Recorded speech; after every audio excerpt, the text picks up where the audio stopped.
Well, the first and most important message will be that President Biden is committed to the peaceful transfer of power and to a responsible handoff from one president to the next, which is in the best tradition of our country and has been for the last 240 years.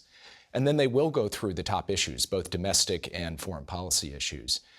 including what is happening in Europe and Asia and the Middle East. And the president will have the chance to explain to President Trump how he sees things, where they stand, and talk to President Trump about how President Trump is thinking about taking on these issues when he takes office. Well, look, our approach remains the same as it's been for the last 2.5 years, which is to put Ukraine in the strongest possible position on the battlefield so that it is ultimately in the strongest possible position at the negotiating table. And it should be up to Ukraine to decide for its own sovereignty and its own territorial integrity when and how it goes to the negotiating table. It should be up to the United States and a coalition of nations that we have built to continue to supply Ukraine with the means to defend itself against brutal Russian aggression. You've got $6 billion in money left. That's already. And President Biden made clear when President Zelensky was here in Washington a couple of months ago that we would spend all of the resources that were provided to us by the Congress on time and in full, meaning that by January 20th, we will have sent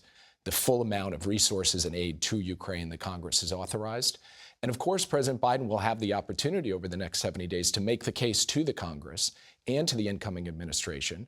that the United States should not walk away from Ukraine, that walking away from Ukraine means more instability in Europe. And ultimately, as the Japanese prime minister said,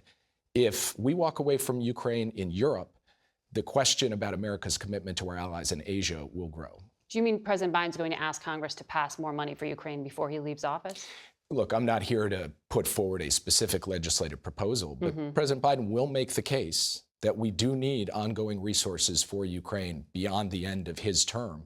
because the threat to Ukraine will remain no matter what exactly happens on the battlefield or at the negotiating table, and the United States should not walk away from its commitment either to Ukraine or to 50 nations that we have rallied in defense of Ukraine in both Europe and Asia.